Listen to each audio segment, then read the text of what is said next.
Sun rises over Hollowmere, painting the mist in pale gold as a boy and his hound take their first steps into the wider world. He leaves behind the warmth of the bakery and the comfort of his mother's hearth, driven onward by the burning mark scarred into his arm by a stranger's hand. He walks beyond the village gates, the path widening into thicket and shadow.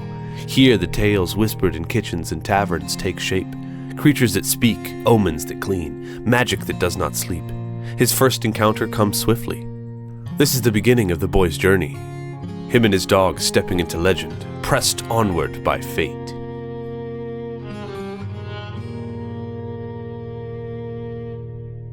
Well, hi, hello, everybody. My name is Turk. Welcome back to TheGrouchCouch, and welcome back to Legend in the Mist solo of Fire and Ash. That's right, my friends, today's episode 4. I finally have the time to sit down and record episode 4. I'm really excited because in this episode, we're finally leaving the village. We finally get to see what is on the outside as Finian and his dog Patch adventure to the kingdom, for they are marked by the magic flame and must get there sooner rather than later. But anyways, I'm excited, yes, to be back doing this. Of course, my friends, the usual YouTube jibber jabber. Oh, and I wanted to say here at the top, can you call turn believe it? Your boy right here, Turk of TheGrouchCouch, actually got the developer's favorite for the content creation contest they were doing, and I won a collector's edition of Legend in the Mist, and I'm so excited about it. And I recently just emailed them back, and hopefully it all comes through, and I get it eventually. And as soon as I get the collector's edition, I'm gonna do a full unboxing of it and everything. So, and I can't believe I won. I was so blown away by that, because like I'm a small creator, you know, I didn't think I stood a chance against these other guys, but I got developer favorite, and like that's, man, it's you know, it wouldn't have been possible without you guys, all right? And you guys helping me do this thing and being involved, it's just a lot of fun. So thank you for that, all right? Really, truth, and I'm so excited, and I will make content right away is to thank you once I get it, because heck yeah. But also, YouTube jibber jabber, of course, if you want Legend of the Mist for yourself, use our links down in descriptions. We got links to everything down there, and by you using our links support the show, so thank you. But as we always do up here on our solo series is, first, we must start with the comments from the previous episode. It's me just clicking around. Yes! And of course, my friends, if you feel like you have an idea or something to add into the show, a comment or something, join in the community, my friends, and leave your comment here on the video. I know a lot of you guys have also joined the Discord and have thoughts and things, but just so you know, if you have like an idea, make sure to leave it here on the video so we can check it out. Heck yeah.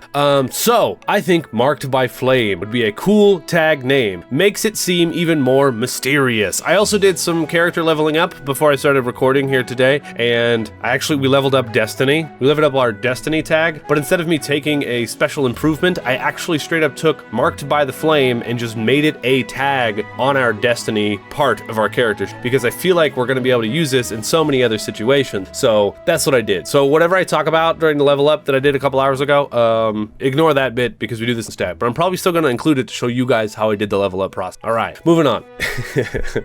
Next, really nice words from Sacred Art of Gaming. Appreciate you. This wouldn't have been possible without you, so thank you again. And Onion Kid said, another fun episode. For the loom, the kingdom sigil could be two snaky dragons woven together at the tail and facing each other. The reason being, 150 years ago, the kingdom had a civil war, but now is united. Well, sort of united. And I want to actually add that in with someone else. For the loom symbol, instead of being actual, what if something like a braid or complicated knot that unravels at the end? So what if it was two snakes that are knotted, right? The snakes are like knotted together. And I think that's really cool. So that comes from Locust Pocus 1.0 and Onion Kid. So that will be the symbol of the kingdom here in this world, which I kind of want to set it in my homebrew world that I always play in, but that really doesn't have much lore to it. So this has actually helped out that world a lot. But we'll see how that goes as we play. All right. Thank you for the suggestion, Onion Kid. Some more really nice words from Greek Solo. Thank you, friend. So we also, the reminder, buried in the black with the reminder to improve our character. Yes, I read your comment, and that's why I did the character leveling up last time. I almost just straight up forgot. And even in my Walking Dead series, I really need to do level ups over there too. I've done like 10 episodes of that, and I always just forget. I get so caught up in the story that I forget that leveling up is an important thing to do, you know. So thank you for the reminder. Also, scratching and burning tags. Your suggestion actually, beloved in the village should have straight up been scrapped because he was using the last bit of his belovedness to get what he needed before he left. I should have scratched it and I didn't. So good idea. Let's pretend that I did. But we actually got a consequence on that instead, and the consequence ended up being fun with the puzzle box. So I guess we're happy that we went the way that we did. Another suggestion for renaming of the mark, the Yearning Flame. We did go with the Marked by the Flame, but wonderful. So Adam Albright actually has another wonderful suggestion, Promethean Heart, that like evolves from a tag called Warm-Hearted, which he is warm-hearted, and that makes complete sense. So then what if like this Mark of the Flame, and he ends up having magic? Like we already kind of have been touching that he does have a little bit of magic, but what kind of magic is it? So what if it was like a fire magic? And you never know, we could end up doing this playthrough longer, right?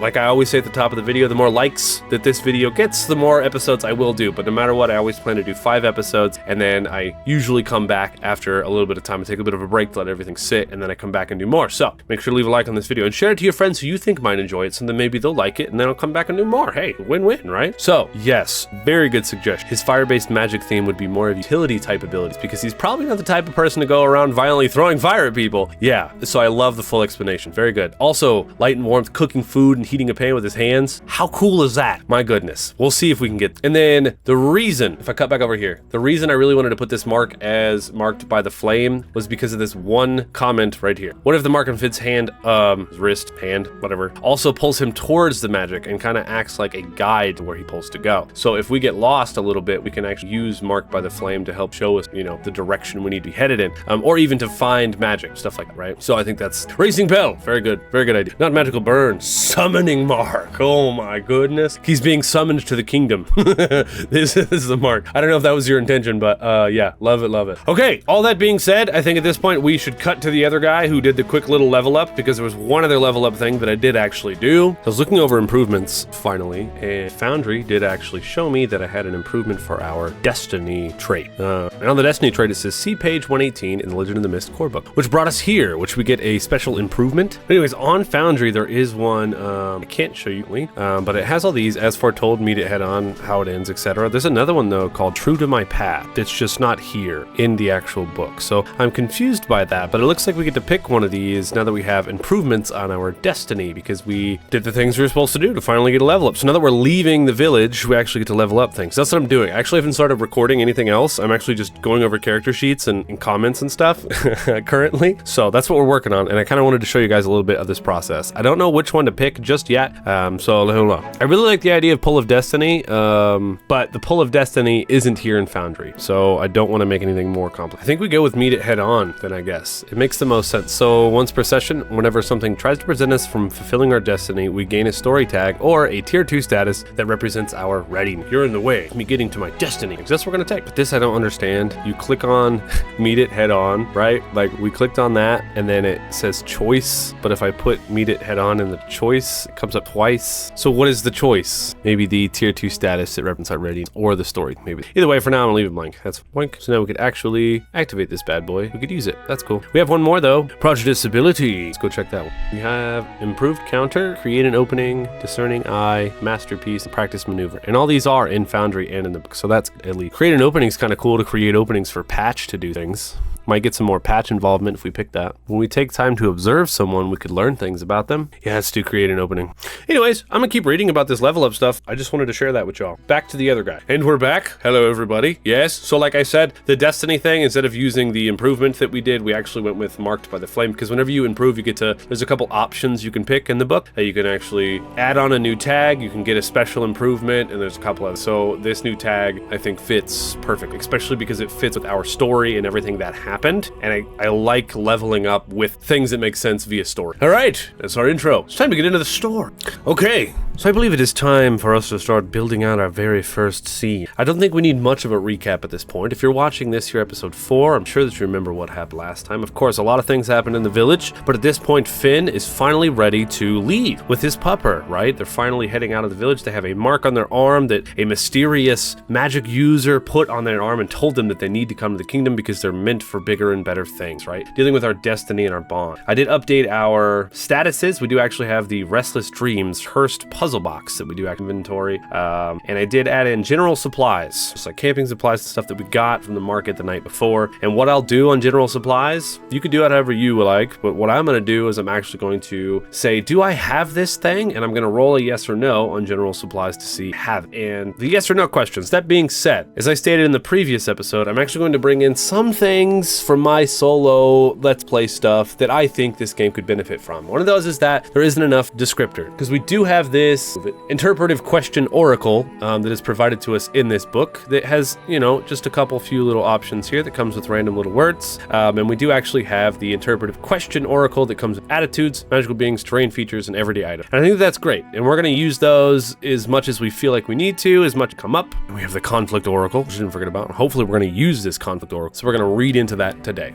But that being said, I've imported Mythic GME 2nd edition. Foundry has a 2nd edition GME module that you can just plug and play on any Foundry game that you want to. You just search up on your modules, Mythic GME. I think I probably have a tutorial somewhere on the channel. But it comes with yes or no questions. And these yes or no questions come with random events, which I really, really like, that make things more spicy. And also it has these discovery meaning tables to be able to get interpretive words that will allow us to be able to discover more things. Because I feel like in the previous episodes, I was struggling with certain descriptors. Like I was like, I really wish I had a descriptor just to start this scene, So I'm going to make sure I look at the book first. And if I don't find what I'm searching for, then I'm going to use these instead. Also, I'm probably going to use yes or no questions from this on occasion, unless I feel like the yes or no question would benefit from me utilizing tags. Because in the Legend of the Mist system, whenever you want to ask a yes or no question, you actually can add your tags into it to give -1s, +1, and then you roll your yes or no question. So if I wanted, for example, wanted to roll on general supplies, if I click general supplies, that gives it a +1. Plus, he probably would have picked up some cooking supplies because he cooks some. I can give it another +1, and then I'll roll my yes or no. But if I feel like it's a quick little yes or no that doesn't get any power, nothing on it, I'm going to use the Mythic GME yes or no just because it's quick. And also, those yes or no questions might generate us random event, and that's what I want. I want other things to happen, I want to be thrown on my toes. I want random stuff to happen, and that's just the way that I like play. So if you decide to use this on your game as well, awesome. If not, oh well, because I do think this game does provide you with enough, but sometimes I like a little bit more. So that is my 2 cents. So that being said, I really want to build out the first scene, and there's a couple things we already know before we build out our first scene. And as we know, we need to build out our scene, figure out the challenges, and take an action. So our scene needs to be built on. We already know that Finn is leaving early morning. Just as the sun is rising, he's leaving the village. He's headed out the front gate towards the kingdom. And from previous comments, we learned that this village here, Hollowmere, is actually mostly surrounded by water, which makes it a really good trade location for boats and stuff.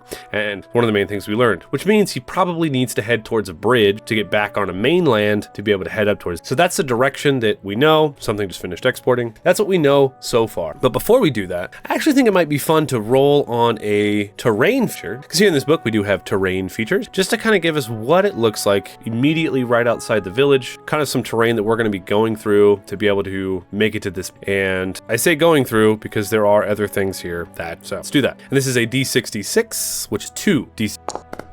And that makes it a 6 and a 1, a 6 and a 1. I say again because you guys can see it. There we go. And 6 is 1 is village. Sorry, we're leaving the village. There can't be a village outside the village. Is there another village outside the village? Is it just more village? I don't think so. I'm rolling again. Rolling there. 36. Okay, what is that? 36 is thicket. Okay, so outside the village there's a bunch of thickets. I'm assuming there's probably a path through all of this thicket. So now I'm just skimming over the interpretive question oracle to see if I want to use this or just descriptor for this first, because I would love just 2 descriptor words to help. I think we're going to use mythic for sure, because I like the idea of this interpretive question oracle. I like the way they put it together, but it's just not enough. So if we pop over here to this module, usually you could just roll discovery meaning descriptions, or if you want to get more specific, you can actually come down to locations and you could roll on terrain. Locations, forest would probably be a good one for us to go with. Thicket and forest to make sense to get a couple of words. So let's go ahead and roll on that. Give me 2 words for our first opening. Assist and old. Assist and old, which is really fun because that kind of tells me that there's some really old road that's helping to assist us get through all of this here thicket. Or you can interpret it in a way to say, like, maybe there's an old man who's standing and the old man is like, do I like the idea of an old man guide who assists us to the bridge? Do I like the idea of that more than an old road?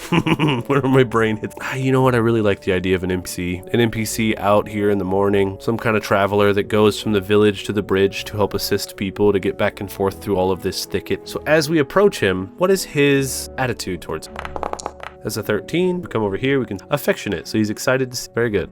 And being that he's old, if a challenge arises, this might turn into a little bit of a protect the old man kind of situation. But let me read this real quick. Cool. So we have this old man, we have the thickets, we know it's early morning. And I really actually kind of like the idea of creating a conflict or a challenge right here for our first scene, because it's going to allow us to be able to show off some more of the story tags and things that you could utilize in this system, which I think is really important, especially for you guys who are just learning to play this, and you might be able to see how I'm doing it, see if you like doing it that way, or you could do it your own way, you know, stuff like that. So there are two different ways you can actually use the conflict oracle, and what I think I would do if I was solo playing is I would actually roll a yes or no to say, is there a apparent conflict that's going to happen in this, right? And I would roll yes or no, and then from that it says you roll a d66, or you just pick an entry and you continue to roll a d66 or pick entries as needed to flesh out your. So you come down here to the conflict oracle, and it has a 6/6 oracle there and here. There are two of them actually. So there's one with a location, a challenge, and a secondary challenge. And there's also one with a central challenge and a target of the challenge. Or you could just use these pre-made profile oracles, is what I think I kind of want to do. But first, it has them organized by certain kind of categories, and then it actually has them organized by location, outskirts, and fields, which would be perfect. But first, what we should do, we have this old man. So before we start building out this scene, I want to roll a yes or no, just see if something will be going on this early.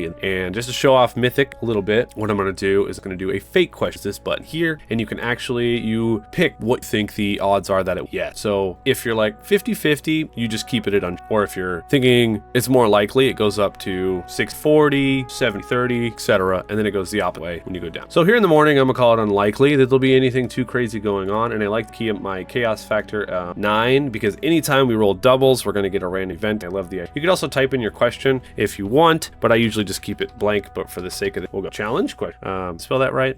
It's fine. Is there a challenge? Unlike, yes, there is a challenge this morning. Okay, so what we're gonna do is we're gonna pop back over here, and we're gonna go over to outskirts field, and we're gonna roll a 6. 5. All right, so a 5 is ominous raven. It's got a whole description in here. Creaking claw of a raven be an omen of a horrific fate to come. Oh no! Unlike most birds, the ominous raven can speak when it foretells the future. Its words are clear and haunting, perhaps later recalled around the fireside or evoke nightmare. We have those. By foretelling a future event, the raven makes ominous threats that hang over a hero like a sword. Later in the story, if the hero still carries the story tag, the undressed long-term threat can become consequence in form of a complication or work. Suggestions are given below. You can slay the raven or scare away the raven. The ominous raven makes threat, flying black as night, small. All right, this is super interesting. But what I'm gonna do now, so there's a raven on the road, and that's so fun for this to be Legend of the Mist. It's not like bandits. It's not like, you know, some crazy stuff happening. What it is, it's a raven out there telling us the bad part of our own demise. Oh, so it's so funny. It's so Legend of the Mist to be a ominous raven. I just love that. So what we're gonna do now is we're actually going to paint out this first scene, and we have our challenge, right, is this raven in this first scene. May or may not come at us if we have any kind of threat or consequence happening. So let's paint this thing. But I actually guess before we paint out this scene, we need to roll, right? We need to roll our dice first before we paint out the scene, because I think I'm going to add in descriptors of the scene as well. And we may be able to take a reaction afterwards. We got to remember we have those reactions. So we have two options. We can either try to slay this raven in the middle of this scene, or we can try to scare it away. One of the things I'm right away thinking is that Patch is a hunting dog. Patch can actually take his own. It's got protective guardian, sees what you don't affect. So Patch can actually scare away that if we kill it, it could potentially, you know, come back and get it. But we have Patch, so we could actually get +1 here for that. Well, is it weird that I feel like this unknown magic should actually be a -1 in this situation? I think what we're gonna do is we're just gonna get a +1, and we're just gonna be like, sick 'em, Patch, you know, just like scare him away. I think that's what we're just gonna make a quick roll on that. 3. Legend moves out fail. Okay. I also updated our Foundry thing. It's like at 4.0.01 or 03 now, and I have no idea what they changed, but now the legend terms loadout theme, it says legend.terms.loadout. It's all broken, and also the roller's broken. I don't know why it says that now, but we failed. Okay, all that being said, talk out loud. We build out the sky is still pale with dawn when Finn tightens the last straps backpack, and the village of Hollowmere in the morning lies hushed behind him. Smoke from chimneys curling sailing lazily in chill air, and Patch, his footsteps pad side, ears flickering as Finn opens the gate, groan open. I think there are a few early risers, they might watch from doorways, but I don't think any farewells are called, just quiet nods, as though the whole village knows that this boy is finally stepping out into something larger than himself. And at the edge of the path waits a hunched figure, their cloak patched up and ragged, face lost, folds of hood. The old one leaned, a crooked staff, beckoned Finn. This thicket's thick with tricks. I'll guide you as far as the bridge. Beyond that path is your own. I think Finn with this is a little bit weary, but I do think he accepts, mostly because he wants some extra company. His first time leaving the village and being alone, nice to bring someone with him. So all three of them set off together. She turns to this older person, and crunching through the frost-stiff thickets and grass, the sun bleeds orange across beautiful watery lake that they could probably see in the distance. I think Finn turns to the old man and says, "Well, sir, thank you so much for offering to take me to the bridge." It be no problem, Ian. I've heard tales of you, and I wish you luck on your adventure. The path be wide and hard, but if anyone can leave Hollum, it would be you. As they walk, the forest presses close, branches overhead clawing, and I think once they get closer to those large trees, that's when it begins. A creak, a crackle, voice riding on wing as this ominous raven drifts down through the canopy, black as coal, its eyes pale and knowing, and it settles on a gnarled branch above the trails, and it croaks not like a bird, but with words claw their way in mine. And right away Finn sees and looks at Bird, and his mom might have told him story of the ominous raven to tell the future path thing, and that's when the bird says, "Your step wrong into a world not yours. The hardships before you will prove too great for your measure." And then Finn shouts and waves his arms, and he goes, "Sick 'em!" to Patch, and Patch snarls and snaps, but the raven on the branch doesn't bud. Its wings spread wide, blotting out the light below, and its caw rattles like hinges on an iron door. And the words cut deeper, the talons into Finn, repeats, haunting, inevitable. "Your step wrong in a world not yours. The hardship before you will prove too great for your own measure." Finally, after a few more times of it repeating itself, the slow beat of its wings, the raven rises back into the mist, vanishing. And the full consequence here in this scene, because big time fail, is that this omen lingers, and Finn feels it settle like a weight chest. Fear that the hardships ahead grind him down, and that one day he'll falter and betray his principle, right? Because that's what it says in the PDF. I'll show you in a second. And the principles that have carried him this far. For now, it's only a whisper. He's actually going to gain worried -1, and he gets a story tag of prophesized hardship. And then if he doesn't actually manage to get rid of these, I think it says, after his first real setback, that whisper blooms into despair, and he actually gets disheart -3, unless he can prove the raven wrong. And so I think that's what he says. The raven flies, "I'll prove you wrong, raven. I'll prove you wrong." And the old, "I've never seen a raven around here before. That was something." So switching back over here, we could actually see hardship. The raven croaks, "The hardships before you will prove too great for your measure." And it repeats it over and over and over again. So it makes Finn fear that they'll betray their principles, which I thought was the best one to pick out of these three, because his principles are important to him. You know, he must uncover the truth of his bloodline. The world beyond the village is wide. He wants to see it. And then the important one is that he will carry the warmth of the hearth, the wider world. So like no matter what, he will always offer kind, and that is his principles, right? So we actually have to put worried -1 and prophesized hardship is a story tag. I'm gonna add this now. Goodness, what a crazy first scene. I mean, we just left here. What'd you guys think about that? Let me know what you thought about the first scene here in the comment. That raven's probably gonna come back. Story to get worried -1. Whoop, I need to remember to switch those windows. Also maybe this legend moves quick out. Anyways, okay, look at our character sheet. We have prophesized hardship, worried. Okay. And that's our first scene down. So as this first scene comes to an end, him and the old man walk for a little while, and they get to the bridge. We're going to describe in the next, but before they approach it, I think the old man turns to Finn and, "Good luck on your quest." Does this old man have any other kind of significance, or is he just literally just there to help get them to the bridge? Mike, and let's roll a yes/no question using actual bonus. He is weirdly lucky. There's unknown magic, and he is marked by the flame. Maybe it has something to do with that. He's also beloved in the village, and maybe someone to help. So let's do us a quick roll, yes or no. 5/9. Legend moves, outcome partial broken. Anyways, a 9 is a yes. So he's a little bit more important than we originally thought. How is he more important? Let's do element, meaning, character's identity. Gambler. He's an adventurous gambler. That's cool. I don't think that helped at all. Motivation. Yes, that's... Good lord. He seemed very excited to see us in the beginning. Revenge, strange. It can't be a revenge against us, is it? Okay. I want a name. Asbin is what his name. I think before he leaves, Asbin turns to Finian and he goes, my name, you never asked, is Asbin. I guide you this morning, Finian, because you must go to the king. And if you see, probably someone he knows. If you see, is it a brother? 50-50. If you see my brother, no, it's not his brother. If you see my son, 50-50. No, it's not his son. If you see my ex-wife, yes, okay. Finian, when you go to the kingdom, if you see my ex-wife, you give her this. And I think he hands him a letter or something. Does he hand him a letter? I'm nearly certain. Exception. Yep, it's a letter. And Finn goes, okay, Asbin. See you back in the village. If I ever return, good luck on your gambling. I will. I'll gamble good, Finian. You'll see. One day I'll win. All right. And then it's gonna end our first scene as he turns and looks at this bridge in front of. Yes, very good. All right, so we move into our second scene, and I want some descriptors of this bridge. What does this bridge look? Just gonna roll discovery meaning. Offensively? Faded. So it's old, right? It's faded and it's old, right? So maybe this bridge is just so old it's not really used very much, but maybe it was hard to find, and that's why we needed the guide. And it's because it's so faded into, it looks like it's like the same color as the dirt and the sand that reaches down to the water underneath. So it's a very old bridge. What is the size of bridge, Mike? Because that kind of determines how much water is separating. It'll actually tell us if this is an island or if this is just a random river there. So what is the size of this? So what I'm going to do is I'm actually going to roll a D100, and the higher the number, the more water is underneath this bridge, the larger it is. That's a 5. Okay, so it comes to a stream. It's not a lot. This is a very thin part of this river, so maybe that's why they built the bridge. But if there's space underneath the bridge, is there, I really, really, really want there to be some kind of a fun creature underneath this bridge, something that we can encounter, right? So what I'm going to do is I'm going to ask fake question. We'll call it nearly certain. Is there a magical being or creature or something under this bridge?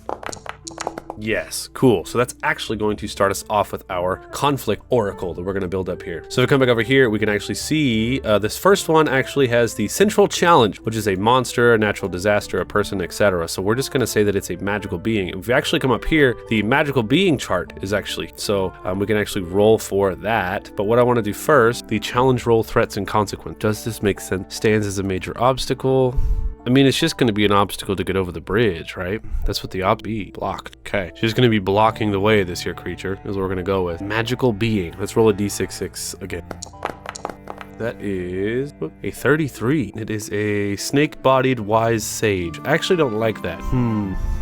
Because we can actually come to, let me see, now that I'm thinking about it, we can actually go to the end of the wilds. Over here, we can go to challenges, and we come down to into the wilds, and we actually have the antlered forest spirit, which will actually give us a whole little stat block here for how we deal with it. But I want to see if there's anything that might make sense for the bridge. Big cat, local godling. Some of these art just so cool, dude. This open water one right here, this drowning beauty is so cool. Could be a boggart at the bridge. I think boggart is fun because it's not super difficult yet, so it's a really good like first weird creature challenge for us. So let's go with the boggart. So boggarts are troublesome fairy spirits common to barns, fields, and other lonely bucolic locales. The boggart is an unwelcome guest, a supernatural pest. It pranks and tricks, might be funny, but such frivolities can turn dangerous in an instant. Folk wisdom suggests that addressing a boggart directly by their name or fleeing during a prank will only make them angry. So he's like a trickster under the bridge kind of thing. The boggart's jovial and angered polar statuses, each with its own limit. So if we can entertain it for 3, it'll bless us with lucky and then leave, which is also kind of cool. And maybe even like, what was his name? Asbin? Maybe he didn't even see the boggart because maybe the boggart's waiting on the other side of the bridge. And once we'll get there, we'll make a roll on this challenge to see if we can make it fun or it will get mad. Because we could try to entertain it, but if we fail, it might turn violent. Okay, so let's build up the scene to the boggart. And I know I kind of just picked a monster, but I don't know. Sometimes I rolled to see if there was one, and then I just kind of picked one that made sense. And I'm kind of cool with that because I really want to use magic and talk about,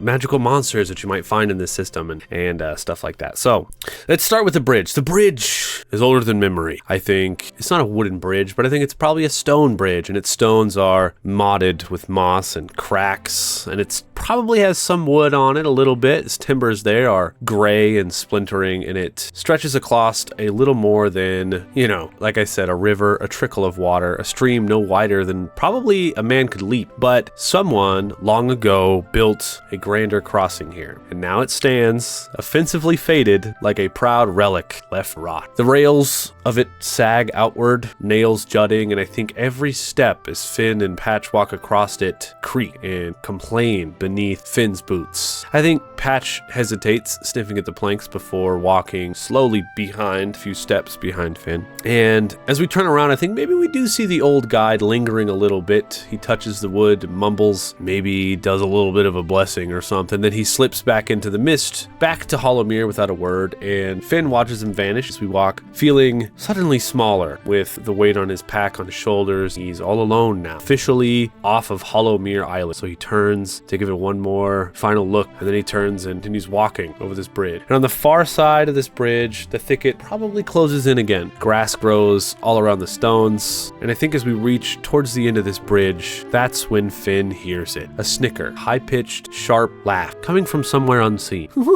I think a shadow flickers between the reeds down below. Small, but quick. And then it steps into view right in front of Finn. And it is the boggart. It's no taller than Finn's waist. Body probably hunched and wiry. Face grotesque parody of like a child's grin of some kind. And I think Patch leans down and growls low, ears flat, as the creature twirls a bundle of twigs like a scepter. It kicks at the stones at his feet with a long, big old bony toe. And its eyes gleam with mischief, but there's a sharpness there too. Promise. Play can turn cruel at heart. I think it cocks its head and it snickers again when it sees Finn, and it laughs and waits to see what Finn will do. I think it just stares at him at the edge of the bridge, now blocking the way for us to get the other side. Finn has never seen a creature like this before. Hollowmere he's not a lot of magic there. There's not a lot of weird, strange creatures. I think Finn reaches his hand down to Patch and pets him a little bit. Here's a good question. When Finn sees this creature, does his flame mark react in any way? 4. That's a no. Doesn't react at all. Okay, it's interesting. As Finn steps forward, it's a trickster, right? Boggarts are tricksters. Can I have that page again? It's probably looking for fun, you know? That's what Boggarts do. So maybe, is this like classic fantasy kind of stuff right now? Does it ask him a riddle? Let's call it very like, no. Okay. Does it ask him for some 50? No. Doesn't ask a riddle, doesn't ask him for some. Does it try to play a prank on? No. If Finn tries to step over the bridge, does he fight it? Does he get aggressive? Exceptional, yes. Okay. Well, Finn steps forward to this thing and he says, "Hello, creature. I just want to pass. This is my first time leaving Hollowmere Island, and I just want to pass." I think it laughs again, like, and we could roll Heart of Gold and Nice Eyes and try to just persuade him just to let us go by. But I already rolled exceptional yes. This isn't just a normal yes. This is an exceptional yes. I think as even we step forward, he laughs, and I think there's some reason that he doesn't want to do a riddle. Maybe when he holds up his hand like that, maybe he sees the mark of the flame in his arms, and maybe the boggart sees it and he goes, You've been marked by magic. You must stay there. Not allowed to come on the mainland. You must stay there. One step off that bridge, boy, and we will turn violent. I think he's like, come on, man. I think Finn tries to grab his bone-handed knife, like on his waist. He just puts his hand around it, and he looks down at Patch, and Patch is growling, and Finn's like, look, this doesn't need to be violent. I could cook for you. I could make you some food. I can show you the warmth of the hearth in a place where there is no warmth. I think he's going to try to persuade him and see if he's into it. And I want to do a yes or no question with that, and we're going to actually use, at this point now, I think it's an okay point. Naive to the world's cruelty. Heart of Gold. Size, fishing and foraging is the cook's son. And we're gonna... This is going to be a persuasion roll, actually. I want to do a persuasion roll because then on this Boggart's character sheet, we could try to entertain him with food. And if we get the entertainment done, then we can get the lucky one and leave the scene. Or maybe we already have some general supplies, so maybe we could actually whip something out right here on the bridge and cook for him right here, and then we can give it to him. And if happy with that, then he'll let us through, right? So maybe we don't need to go anywhere, right? So we aren't really fishing. We could fish out. There's just a stream there. There's no fish there. So we can't really fish and forage, but we could use general a lot. But if we use them here, that kind of uses everything up already. I mean, I think that's fine. I think it's fine. We had to put the -1 for word, though, don't do. But he's a cook's son. He's persuading with his nice eyes. We're weirdly lucky. That's it. Okay, this is our, does it count as an attack if we're trying to, because if we look here, over here, so what we're trying to do is we're trying to do entertain 3, right? So we need to get 3 on him. We have 4, 5, 6. If we succeed, we can inflict 6 entertainment with our food on this guy. If we, no, wait, we have minus, so it's not 6, it's 4. So if we succeed, we could do it. But I think it's still an attack, technically, because we're trying to inflict statuses against this guy. Entertain. So let's do it. Detailed attack, fingers crossed. Cool. So this is a complete success. Foundry, oh, let me move back over here. This is a complete success. Foundry, yeah, we had 5, 6 positive, 2 negative. So we had a total of 4. We got a 9, which makes it a third complete success. We can give our target harmful status for 1 power tier. Give your target a hindering tagger status. So the ones that, we're just making this food, you know? I wanna hit him with food. Remove a target's useful taggers. Shield, confident, and rage. Convince, you gold, threat, weak spot, blinded. Why am I so confused right now? Maybe you guys in the comments can help me to make sure I'm doing this. Give me some ideas of how to better do. I think is what we need. But for now, I'm gonna say that we have 4 power to inflict entertain against Boggart. And we see. That's what I'm gonna say. That being said, we're gonna inflict 4 power to entertain this Boggart with food. So I think instead of reaching for his knife, he looks the Boggart in the eye, and he knows that he could bring the warmth of the hearth to this Boggart, and maybe this Boggart's never had good food or been shown kindness. So instead of reaching for his knife, he drops his pack down onto the bridge, onto the stones with a soft little thud. And I think the Boggart tilts his head, curious to see what Finn is doing as he rummages through his supply. And out comes Finn's dented pan, a twist of herbs, a scrap of smoked fish and some cloth that he brought, and a heel of dark bread that he also brought. Hardly a feat, but in the eyes of a Boggart and in the hands of a cook's son, even scraps of food sing, right? So he sets the pan across flat stone here and sparks flint underneath it until sparks lick at dry moss that he stacked underneath. And as soon as the fire crackles, smoke curls into this morning mist, like as if Finn is cooking breakfast for him and a Boggart and morning on this bread. His first action out of the village. Finn slices the fish, sprinkles crushed herbs, and drizzles little, maybe some oil, some kind of butter or fat that he saved from the village. And the scent rises, warm and savory, right here on the bridge, filling the air with something far richer than the meager portions I think should allow. Patch wine, tail thumping, but he sits there obediently, waiting. And the Boggart creeps closer, sniff its grin whitened, clap its long fingered hands together in glee, a child at play. Yay, the boy! He cooks for me, the boy! It cackles, rocking on its heels back and forth. Finn tears up the bread, toasts it against the fire, and lays the fish atop of it. A humble, open-faced meal, steaming at dawn. And when Finn offers it, the Boggart snatches the plate, I think, and just devours it with messy delight. Crumbs scattering into the stream below, and it licks its bony fingers, eyes shimmering, shining. Then it stamps its foot and declares, "The cook's son feeds well. Luck clings to you now, like crumbs to bread. You may pass. And I think he flurls his finger and drops some crumbs on the ground and says, "You may pass, for you have been blessed by me, the Boggart." And I think he spins away into the reeds, just laughing and cackling until his laughter fades. Finn's pack is a little bit lighter for the lost supplies on this, but as he picks it up and shoulders it again, he feels a spark of luck trailing it because he followed his quest to carry the warmth of the hearth into the wilder world. So we have some things to We're gonna put a +1 on there, and then also add in a story tag of Luck of the Boggart. Put it in as a temporary tag. Yes, we will. Because if we look back over here, if we entertain him, he'll bless us with lucky and leave. And that's what I figured that kind of worked there. And I don't know. I feel confused about everything that kind of just happened. I like the way it turned out. I do, and I think it was smooth enough, but it feels like it was a little forced to me. I don't understand why. Maybe I did something wrong. I'm not. But Finn looks at the ground after the Boggart leaves, and with his pack on his back, he takes his first steps onto the main land of the kingdom. And as he does, I'm gonna call it nearly certain. Actually, I could probably do nearly certain. Does the mark on his arm do anything? Yes, I think it feels a little bit better. He's taken his first steps onto the mainland, so it doesn't itch and burn as much. He can feel that it heals just a little bit as he takes those first steps. And he looks up. Can we see a castle or the kingdom from here? Unsure, 50-50. Can we see it?